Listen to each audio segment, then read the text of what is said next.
first time in my beekeeping career that I've ever had to feed my hives. I've got one Langstroth hive starving, one just brood, just national brood starving. I haven't opened the other ones because there are so many wasps around here. Wasps are normal, they're just jinx it now. I've had some really, really bad, you piss off, bloody wasps. Oh, hold on. I'm literally going to lose my shit of wasps today. Okay, so I've come down here and I've discovered one of my strongest hives is under attack with wasps. I've reduced all the entrances down. I haven't been down here for weeks because I can't actually get into the field very easily. My suspension on my car's shot, so I need to get it fixed before I really take it in and out this field. But I'm going to have to come in later on tonight and feed my bees. There's just no two ways about it. They're all despondent. They're all kicking about. They're starving. They'll be dead in the next 48 hours if I don't feed them. So that's the worst I've never had this situation. So I'm quite sad. I'm also sad that the wasps are attacking it, and I have to come in tonight to feed them because I don't want bees robbing bees and I don't want wasps robbing the hives any more than they already are. But I can feed them overnight and they can take all the syrup down by tomorrow morning and hopefully give them a boost to protect themselves against the wasps. That's the thing. Yeah, this is an unusual year for me. I took one whole super off between two hives this year, which is what, 11 frames, and that's all I've taken off there. So I haven't taken the honey away from them. All I'm doing is killing wasps right now. There's bloody wasps around me. Go away. So yeah, let's talk about wasps. The life cycle of a wasp starts, if I go from now, so if you talk about from now, so from autumn, basically the queen has stopped laying eggs, which means the workers, which were left in the nest, have no more larvae to feed off, because the actual workers feed off sugary secretions that the larvae give off. In return, the workers feed the larvae insects, aphids and stuff like that, which obviously are not around anymore. So there is no forage, there's no stuff to feed the larvae anyway. So the queen will go off in autumn and she'll get mated, and she gets mated enough times that she has enough sperm in her where she goes into hibernation. She can start again in springtime already mated. This is different with the bees because the bees will carry all through winter with laying eggs, but just at a much reduced rate. So the colonies carries on going through winter, which is why we need to make sure they've got enough stores to get them through winter. The queen's got to be laying, and she won't lay now.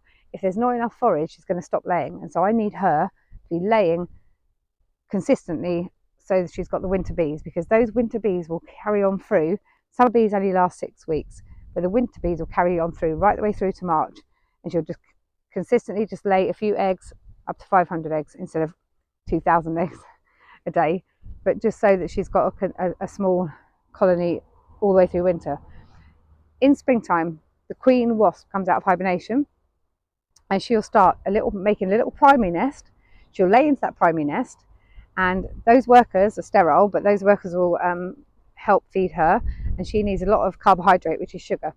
So she'll go off and the workers will go off to feed her nectar and sugary substances, which is for her carbohydrate, for her energy basically. She needs enough energy to create the big secondary nests, and you'll see those big either nests in the ground, but she's in trees and things like that. They're beautiful, beautiful nests. I mean, I have to say she's good at making nests, but she'll make a big old nest and she'll start laying in there. Then that'll be her secondary nest. That'll be her main home until she disappears off and kicks the workers out, or stops laying basically. So she doesn't really kick them out, she just stops laying, and the workers then have to find their food from another food source, which is my hives, or your food outside the pub, or your beer, or whatever. They're just literally starving. So it's a bit sad, but they only live 12 to 22 days now. So once they don't have their sugary secretions and they don't have their nest to protect and be around, they will only live up to 22 days. So I can't wait 22 days to open my hives, because it'll be too cold by then for me to do the manoeuvres I have to do in my hives to get them through the winter. So there's a fine line now. I mean, this is a beautiful day today. I will not open my hives today because there's too many wasps about, and I get so frightened of attracting more attention to my hives than I need to with those nests of wasps about. Because bearing in mind, I'm thinking end of summer, there's 20 to 30,000 wasps in those nests. Now, obviously not all of them are going to be kicked out, or going to be starving, but there's going to be a lot of wasps that are kicking about that are hungry. And I try to keep everything at a minimum. I try and do as little manoeuvring as I can. But now I've discovered that 2 of my hives are blatantly starving. I really need to get a wiggle on and get some sugar syrup made up so I can feed them, just to give them a chance to give them enough energy to fight these wasps off anyway. So that's my mission now. I don't think there's anything else I can think of to tell you about wasps other than they are brilliant for aphids, insects, debris, nasty stuff that's all rotting on the ground. They're fantastic clearer uppers, and I will put some wasp traps out now. And I normally have them out by now, but because I haven't seen any wasps around, I wasn't concerned. But actually, it turns out there are wasps, and there's quite a lot of them, especially at both my sites. There's a lot of wasps. I'd say there's more at my farm than there is here, but I'm not going to tempt. I shouldn't say things like that. It's tempting fate.